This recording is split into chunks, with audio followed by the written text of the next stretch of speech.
বৃষ্টির পরের 18 বলে 30 রান তুলেছিলেন লিটন দাস, বাংলাদেশকে রেখেছিলেন বড় টার্গেট তাড়া করার পথে। তবে বৃষ্টির পর বাংলাদেশের টার্গেট অনেক বেশি হয়ে গেছে এ কথাও হয়তো অনেকেই বলবে। তাদের প্রথম লক্ষ্যটা ছিল 50 ওভারে 275। ট্রু স্পোর্টিং উইকেটে ভালো একটা ফাইট আর বাংলাদেশের জয় দুটোই প্রত্যাশিত ছিল অনুরাগীদের কাছে। তবে বৃষ্টির পর বদলে গেল হিসাব। 32 ওভারের বৃষ্টি আইনে নতুন টার্গেট 243।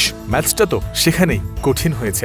বৃষ্টির পরে লিটন যদিও 18 বলে 30 রান তুলে ঝড়ের আভাস দিয়েছেন, তবে তিনি থেমেছেন অল্পতে। মিরাজ আফিফরা ব্যর্থ হয়েছেন ওয়াসিম ও মাজ সাদাকাতদের বল সামলাতে। বাংলাদেশ বড় ব্যবধানে ম্যাচটা হেরেছে।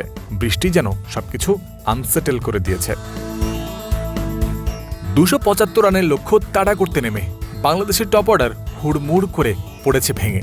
আগের ম্যাচে আনবিটেন 67-এর মালিক তানজিদ তামিমকে শাহিন আফ্রিদি থামিয়েছেন 1 রানে। ঠিক পরের বলেই ওয়াসিমের শিকার সাইফ হাসান। ডানহাতি এই ওপেনারও ব্যর্থ টানা 2 ম্যাচে। নাজমুল শান্তর ইনিংস 2 বলের আউট হয়েছেন রানের খাতা খোলার আগে। বাংলাদেশ 15 রানে 3টি উইকেট হারিয়েছে। 7ম ওভারে মিরপুরের আকাশে বৃষ্টি। টানা 2 ঘন্টা 14 মিনিট খেলা বন্ধ রইল শিলাবৃষ্টির তোড়ে। তারপর কার্ডেল ওভারে খেলা নেমে এলো 32 ওভারে। বাংলাদেশের টার্গেট দাঁড়ালো 243-এ। দ্রুত রান তোলার চাপ। তাওহিদ হৃদয়কে একপাশে রেখে 4 ছক্কার পসরা সাজাতে থাকেন লিটন দাস। 2 ছক্কা ও 4টি চারে তিনি পৌঁছে গেলেন 44 রানে। জয়ের পথে রাখছিলেন বাংলাদেশকে। তবে তাকে লেগ বিফোরে আউট করে দেন মাজ সাদাকাত বল করতে এসে। 73 রানে 4 উইকেট নেই। আস্কিং রেট প্রায় 9। ক্রিজে তখন আফিফ ও হৃদয়।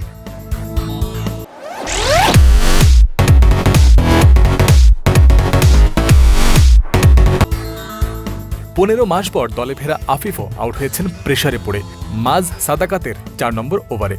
তার সম্বল 15 বলে 14 রান। সব দায়িত্ব এরপর মিরাজ হৃদয়ের ওপরে। দেরি করেনি ফাহিম আশরাফ, 1 রানেই ফেরালেন মিরাজকে। বাংলাদেশের হার তখন শুধু সময়ের ব্যাপার বলে মনে হচ্ছে। তখনও ক্রিজের হৃদয় টিকে আছে। তবে রিশাদ তাসকিন রানাদের নিয়ে কাঙ্ক্ষিত লক্ষ্য পর্যন্ত এগোতে পারেননি তিনিও। বাংলাদেশকে পরাজয় বরণ করতে হয়েছে। এর আগে ম্যাচে বাংলাদেশ বেছে নিতে পেরেছিল তারা কি করতে চায় আগে। যদিও বৃষ্টিতে সব হিসেবেই ওলটপালট হয়েছে।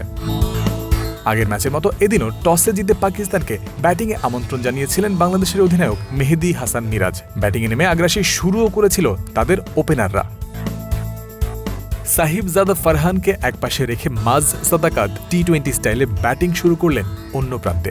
ব্যাটিং পাওয়ার প্লেতে বাংলাদেশের শুধুই রান লিক হয়েছে। তাসকিন, মুস্তাফিজ বা নাহিদ রানা যাকেই সামনে পাচ্ছেন তার ওপরেই চড়াও হয়েছেন মাজ সাদাকাত। 5 ওভারে পাকিস্তানের 45, 10 ওভারে তারা তুলেছে 85 রান। ততক্ষণে নাহিদ রানা 3 ওভারে দিয়েছেন 32 রান আর সাদাকাত 50 তুলেছেন 31 বলে।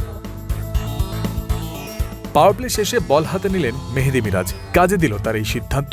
উইকেটের পেছনে লিটন দাসের হাতে ক্যাচ দিলেন মাজ। এই বাঁহাতি যখন ফিরছেন প্যাভিলিয়নে তখন তার ছক্কার সংখ্যা 5টি, চারের সংখ্যা 6টি। 75 রানের ইনিংসে স্ট্রাইক রেট 163।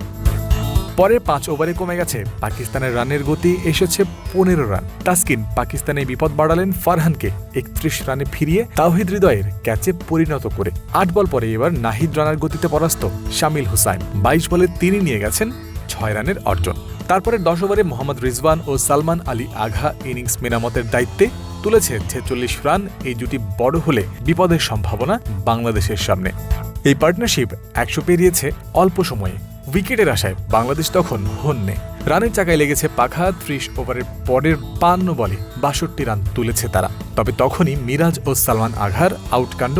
1 বল পরে মিরাজকেই উইকেট দিয়ে এসেছেন রিজওয়ান। 44 রানে তিনি ফিরলেন। দলীয় 231 রানে 5ম উইকেট হারালো পাকিস্তান।